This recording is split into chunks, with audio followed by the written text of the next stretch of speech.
Well, this should be interesting. I kinda liked it.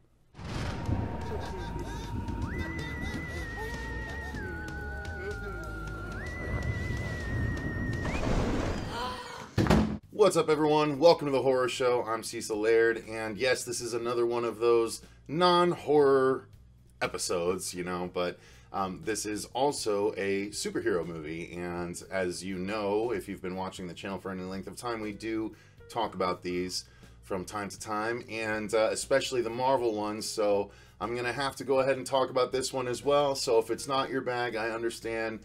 Please feel free to click on to another episode or go on to the next episode in your feed. I appreciate you stopping by, but I am going to be talking about Captain Marvel. Now, I'm just going to be pitching in on my 2 cents. I am going to be doing it like our normal reviews, talking about my overall thoughts, the acting, the story, the effects, all of that good stuff in turn, especially the music. And we'll get to it all, but I am going to go ahead and start off by saying that this movie did make me cry. Or I should be more specific and say the Marvel logo made me cry, because this Marvel logo for the first time is one that they dedicate entirely to Stan the Man Lee. And so as all of the images flash by, it's all different images of Stan and different quotes that Stan put up, throughout his life. And just, he guided the world of comic books for so long in so many different ways. And it honestly, seeing all of that thrown at me without any expectation, it really got me. Like, I was like, oh my God. And I said out loud, I was like, that's awesome. And by the end, I had a tear rolling out of my right eye without any prompting. I didn't mean to or anything, but the tribute to Stan was amazing. And then I also do have to say that there is a Stan cameo. For any that didn't know, Stan filmed a few more cameos before he passed.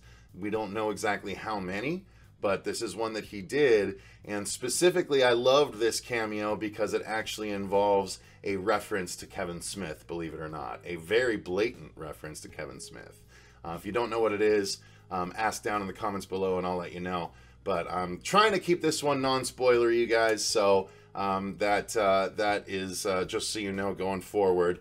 That is my thoughts on the Marvel logo. Now, the movie in and of itself, my overall thoughts are, I had more fun than I thought I was going to with this movie. I enjoyed this movie more than I thought I was going to. And honestly, there were things that I feel like the trailer did this movie a disservice. The trailers did this movie a disservice. The trailers made it look like it was just kind of wooden.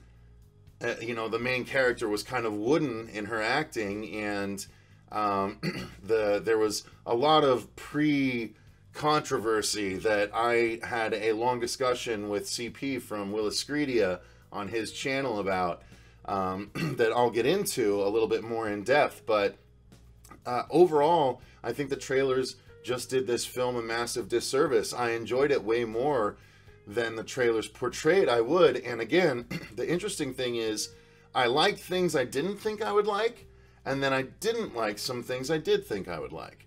So I'll get into all of that in as much of a non-spoilerific way as I possibly can, but I do have to mention the controversy.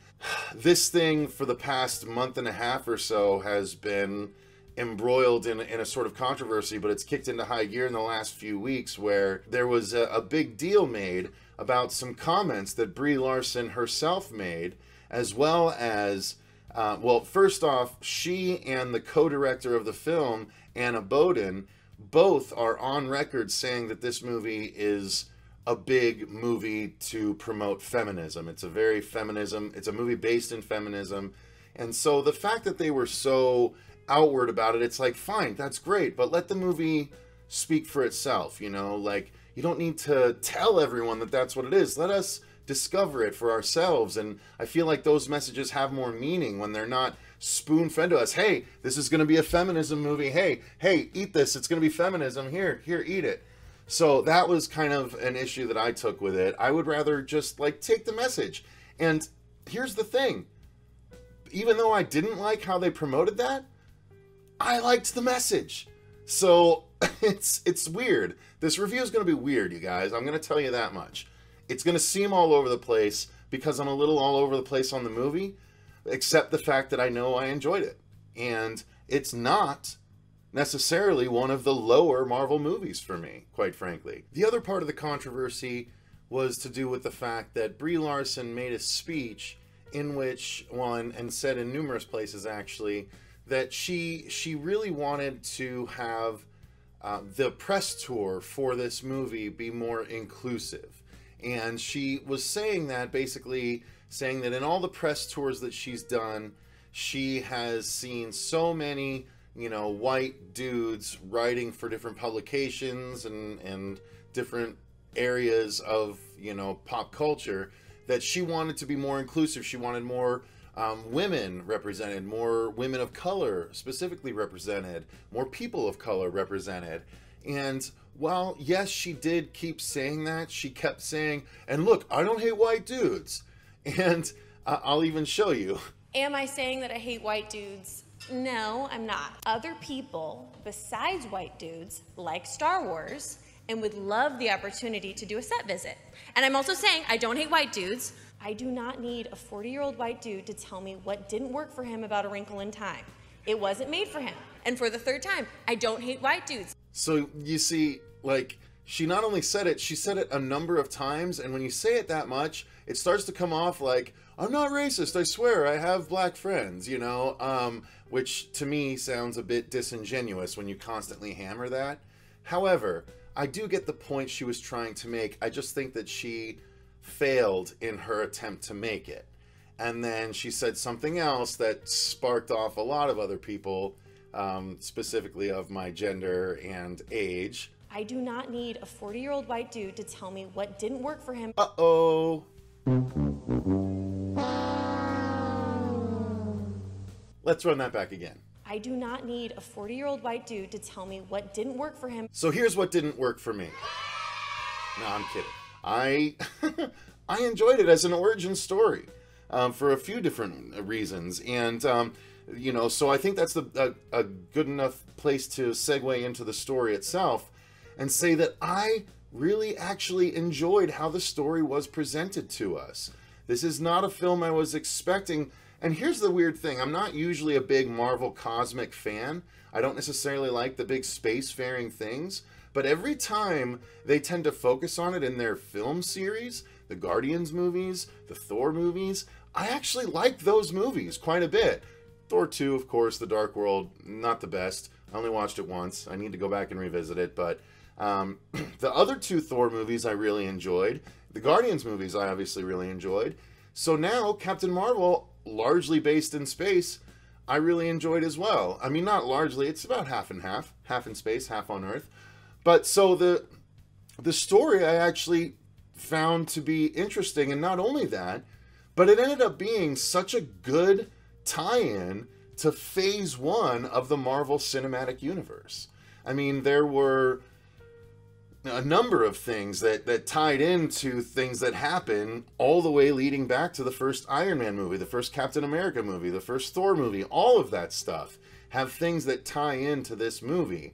And one in specific that when it showed up, I was like, ooh, okay, like I kind of geeked out about it a little bit. So this is a very Marvel fanboy movie if you allow it in that way.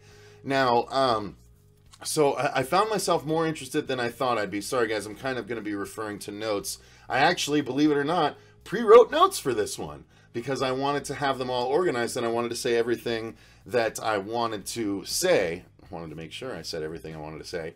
But here's the other thing. I actually thought that Brie Larson's story was, while the structure is something we've seen done in films in the past, where the lead character might not necessarily have a full memory of what's going on, and it takes the movie to kind of, eventually reveal it all piecemeal. While, yes, we have seen that structure before, I enjoyed how they did it in this one. I did. Like, I ended up kind of invested, and it wasn't necessarily because Brie Larson blew me out of the water, but I just liked the way the story was set. I thought that it was specifically really cool for me as a comic book fan because realistically the backdrop of this movie is the famed Kree-Skrull War from the Marvel Comics. So if you know anything about Marvel Comics, you'll know that the Kree and the Skrulls have had this long-term hatred and warring sort of situation. And the fact that they actually brought that to life, that the Krees and the Skrull are at war in the background of this film, I really dug that. That was sort of a low-key, really cool comic book tie-in. So getting to see that sort of in, you know, full demonstration in a live-action movie, the Krees versus the Skrulls, that was really neat. Not only that, though, there was some interesting things done with that particular aspect of the story. How it actually intertwined with Carol Danvers's, aka Captain Marvel's, story was really interesting to me. I actually bought how it all came together, and they take their liberties from the comics. If you're so dead set on comic book stuff, you might not like some of the choices they make here, but honestly, as sort of a loose fan of the Marvel comics, I'm much more of a DC guy, but I do have a big grouping of Marvel comics, so I do know a lot of the lore, but this one I didn't mind sort of some of the decisions that they made here that some other comic book geeks, again, I'm one of them, but some other comic book geeks might not like these changes as much, and I actually appreciated them because they served the story, and it allowed for some good acting beats and some really cool interactions that I didn't think on, you know, by any stretch that I would get, involving some characters that I didn't think we would get those kinds of beats from.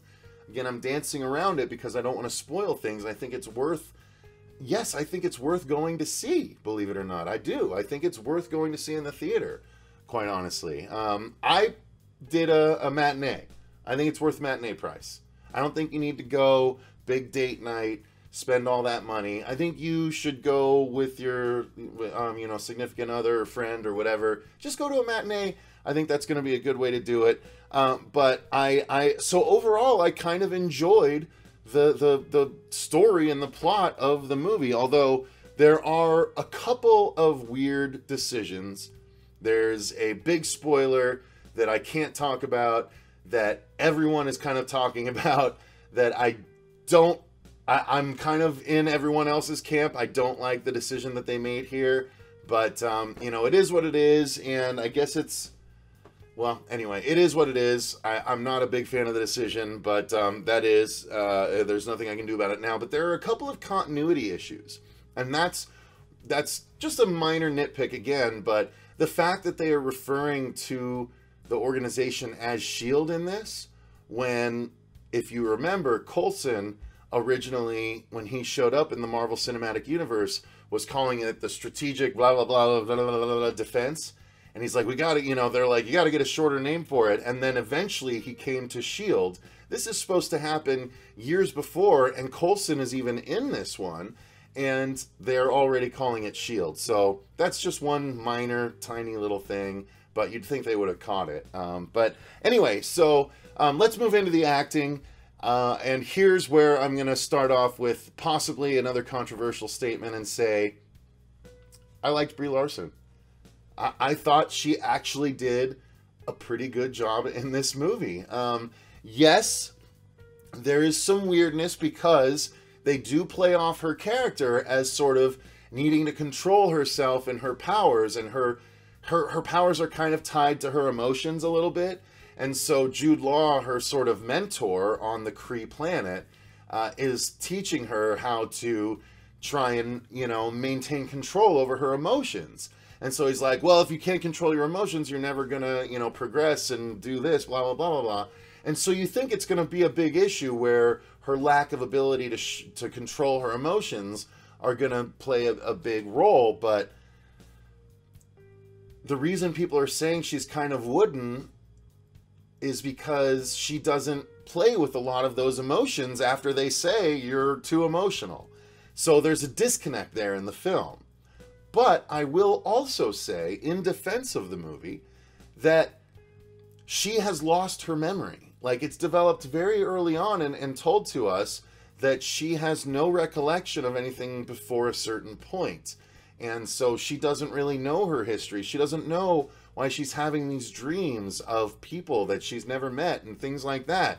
And so if she is thrust into a situation, like literally these situations where you anticipate that there would be emotional scenes, there aren't, but there's a reason. It's because she doesn't know anyone anymore. Like she doesn't have any stake in anything except the Kree, you know, at this point. So she doesn't have any basis for being emotional about anything that happens in the movie yet, right? Because that's a part of the plot development. So a lot of the quote-unquote woodenness or quote-unquote lack of emotion that she's showing, that's actually on purpose. And there's actually a story-driven reason for it, which surprised me, and I have to point that out, because yes, she looked kind of wooden in the trailers, but look at this. There's a story-driven reason, and as that story-driven reason progresses, she starts to break out of it a little bit, and Brie does a good job, I think. And like, you know, there's some smiles and there's some laughs, but she's also trying to be she's also this badass that's been made since she lost her memory, right? So she's got these two sides. She's got this side of what happened before, and then she's got this side of what she's been sculpted into since. And so there's actually story-driven reasons for this, and I forgive it. It makes sense to me, and I bought into it, and I was okay with it. So anyway, however, I will say that while there's all these rumors that Captain Marvel is supposed to be the one leading the Avengers going forward after Phase 3 ends, and we move into Phase 4 with the Spider-Man movie, supposedly Captain Marvel is going to be playing more of a prominent leadership role in the Avengers. I don't think after just one movie she's earned that.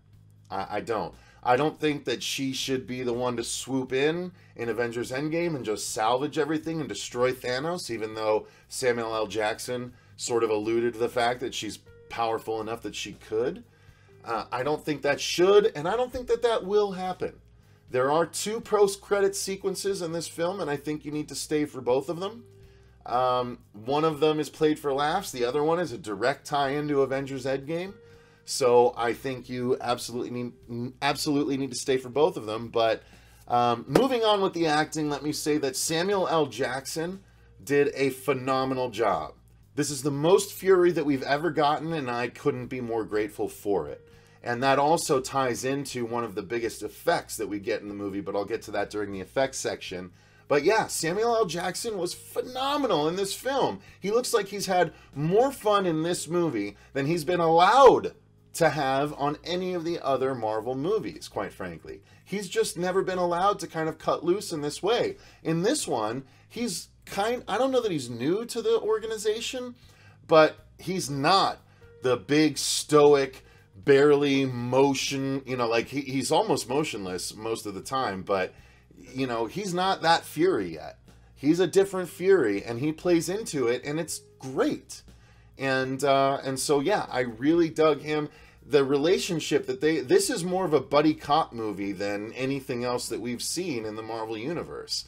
That I appreciated. I like when Marvel goes out of the box. I liked that Ant-Man was the heist movie. I like that this is the buddy cop movie. I am on board for these decisions, believe it or not. Like, I'm surprised that I am, quite frankly. The trailers really, really, really let this movie down, man, I'm telling you. So moving on, I actually also liked Annette Bening quite a bit. Annette Bening has a long history of cinematic brilliance. Personally, I caught on to her and have appreciated her ever since The American President that she did with Michael Douglas back in the 90s. Wonderful, wonderful romantic comedy. And seeing her in this movie, she gets to play a couple of different sort of vibes at a couple of different times, and it's really interesting and great, and she's really cool to see, and she sort of exudes a presence that's really, like, I actually think that Annette Bening did a lot for this movie as far as females go. Her presence on screen was tremendous. I really liked her. Jude Law fulfilled his role fine. Unfortunately, he was kind of relegated to the background of the film, and for a good portion of it anyway, so I couldn't get as invested in his character as I could a lot of the other characters, but he did fine in the role. I liked the contacts that he wore for the most part. Coulson, as I mentioned, is also in this movie, also de-aged like Samuel L. Jackson, but he was just as Coulson-y and just as interesting and fun, and there are actually building blocks for Coulson's character laid out in this movie, again, being a prequel. And, before I get into that, I want to mention the tie-in to the 90s because it makes a difference. But the last bit of acting I want to mention is there's another character that plays a jet pilot that is the co-pilot to another character. Again, I'm not trying to get into spoilers, but there is a jet co-pilot female that is a really tremendous actress. She did a really, really good job with her role. I can't really explain how it's involved without spoiling something, but I really enjoyed what she brought to the role as an actress. I thought when she was on screen, she had me, man. She got me a little bit. Towards the middle, I was like, dang, she's good. Okay, cool. So I really liked her as well. I wanted to mention her acting too. Now, just real quick, I want to mention the fact that yes, this movie is set in the 90s. I mentioned that it's a prequel. It ties into phase 1 of Marvel because it happens in, I believe they said 1995 or 1996, something like that. It does, as you see in one of the early trailers, someone crash lands into a Blockbuster Video. Captain Marvel actually crash lands into a Blockbuster Video, and it turns into a really, really great sequence of events in the movie.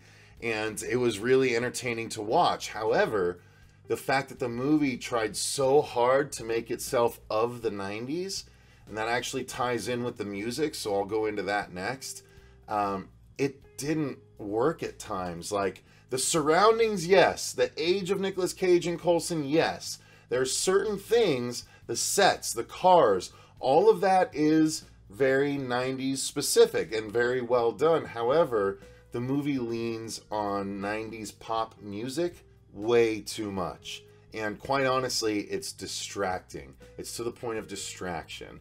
They play certain music. They're trying to pull a Guardians of the Galaxy. Guardians of the Galaxy used really classic, awesome songs from the 60s, 70s, 80s, stuff like that, to get across their point and really push the scene in a much stronger direction.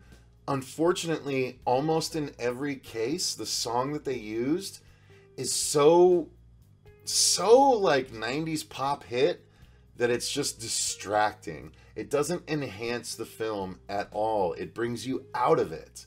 I would much rather have just replaced all the 90s songs with actual score, and I think the movie would have been much more effective. I think putting these songs in actually literally detracted from the movie. I think it did not work the way it worked in Guardians of the Galaxy. Yes, it was throwback to the 90s, and yes, it did get me back to that era, but it so much took me back to that era that I was like, oh, I remember when I was doing when I listened to this song and this song and this song and this song, and like I'm not paying attention to what's on the screen, and it doesn't fit what's on screen necessarily. It just doesn't. Like, it doesn't flow, and every time, I mean, from No Doubt to Garbage to like anything big in the 90s, they squeeze in here, and it just didn't work for me. So I have to mention that for sure. Now, moving on to the effects, I really liked the effects in this movie. I thought that the actual practical makeup effects that we got to see on, as far as there was a bit of gore and blood and 2 different shades of blood, because there's human blood and then there's Kree blood, which is a different color, and how does it all tie together? That's all actually played up. There's also the practical effect of the Skrulls themselves. The Skrulls, if you guys don't know what they are the shape-shifting aliens, the green, pointy-eared Spock-like. They're like half Thanos, half Spock, half old man, because they have Thanos' wrinkled chin along with weird designs and wrinkles on their face and big Spock ears. They're green, and that is their resting state. Like, that is their resting Skrull face. all of that looked great when we saw Skrulls like that. They also had, you know, sharp teeth appliances in, and it all looked good. I really enjoyed that. And then the effects when the Skrulls would shapeshift also looked good and also felt very authentic to the comic book. I really dug that. The effects of Captain Marvel herself were really cool. I enjoyed seeing her light up. Her fists would light up, sort of like what the way Iron Fist should have been done is kind of how she's done. That's really cool. I dig that. Her photon blasts are pretty dope. The way she flies is really cool. When she's in space and she has her little, you know, guard come up, her little sort of blue translucent guard come up so she can breathe, but all of her hair is siphoned up into a mohawk, and it looks badass through the entire movie whenever she's in it and blasting stuff. It looks so cool. It does look very CG at times, but it's a movie taking place in space. What do you expect? It's one person. But how cool they made it, where like they almost made her like Phoenix level for Marvel freaks, Phoenix level badassery going on at a point in this movie. That was really fun to watch. So the effects are really cool. And then, of course, I have to mention the de-aging is a massive digital effect that they did in this movie.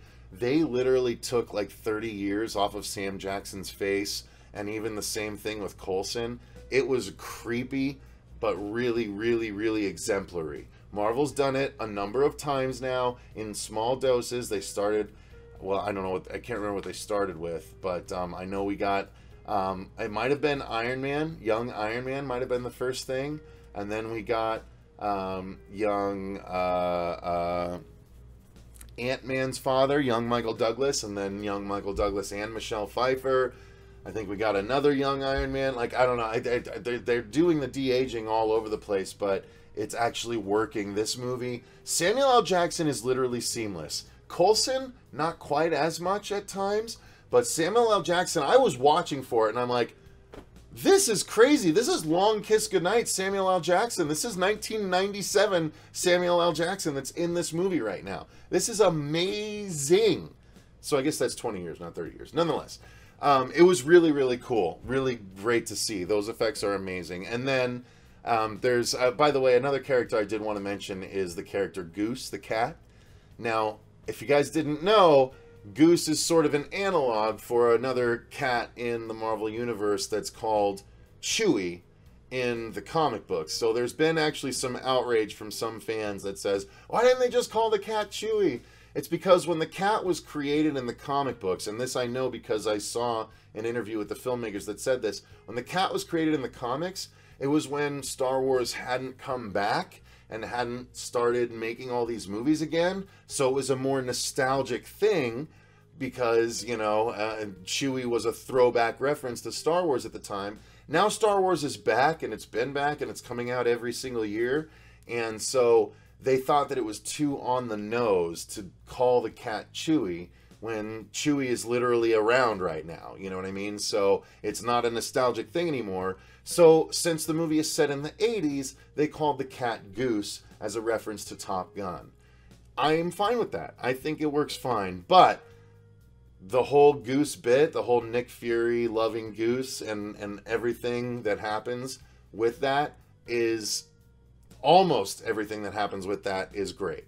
I love how that played out. Not going to spoil anything, but it was awesome. I really, really appreciated it. So I think, honestly, the last thing I need to touch on with this overly long, quick review that I said I was going to do, that's what happens when I write down actual points, guys. I don't forget things, so the review gets really, really long.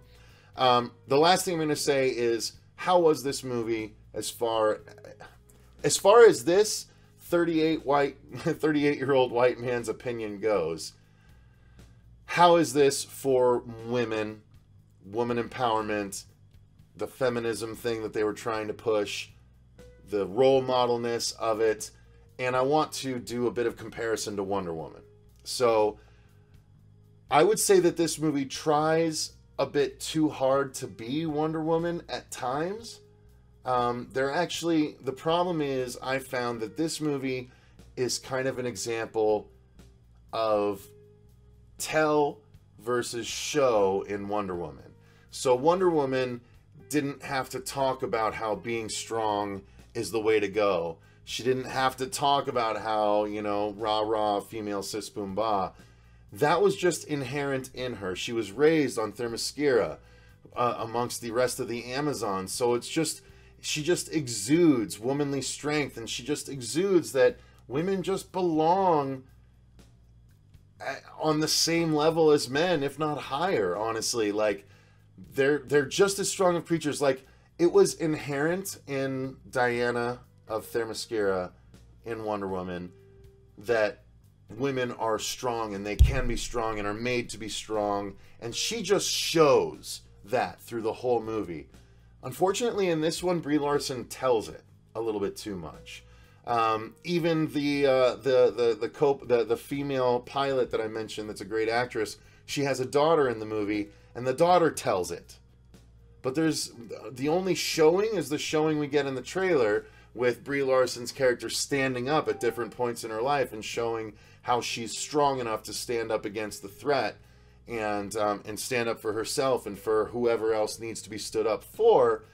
Like, it's just, it's pretty on the nose. It's pretty heavy-handed and pretty putting it in your face, where Wonder Woman was just like, no, just let's sit back. This lady is a god, a womanly god, standing up for everyone, and like going into no man's land and just, you know, taking all the fire for everyone, and like just doing it without question, without anything like that, without having to act like, you know, I'm better than men or anything like that. Like, I feel like that is a little bit differently portrayed in Captain Marvel.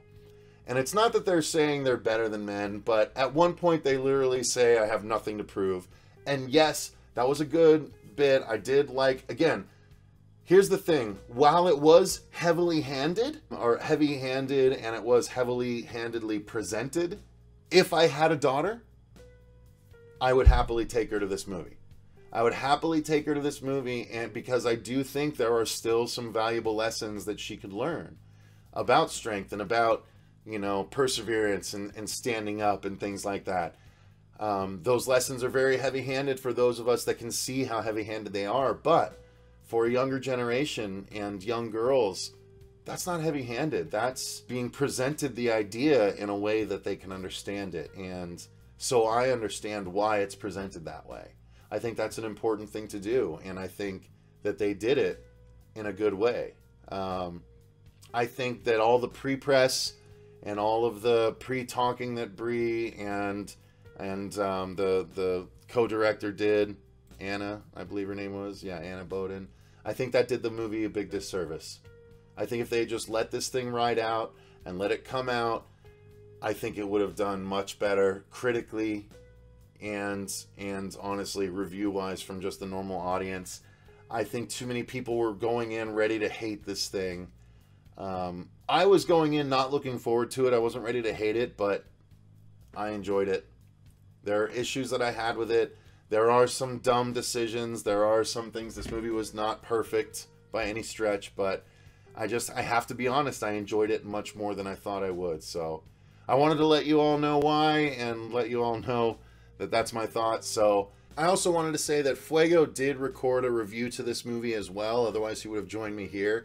His review is over on his channel in Fuegotainment, so I'll put a link to it in the description box and put it in the end screen at the end there. So if you want to know what Fuego thought about this movie, go ahead and click that link. Why don't you guys let me know in the comments down below what you thought of Captain Marvel. I apologize, this is a really long video, but I had a lot to say about this one, and so now you know. There are my honest thoughts on it. I'm very curious what yours are. So let me know in those comments down below. Until next time, I've been Cecil Laird. We'll be getting back to horror the very next episode you see. So until then, remember, stay scared.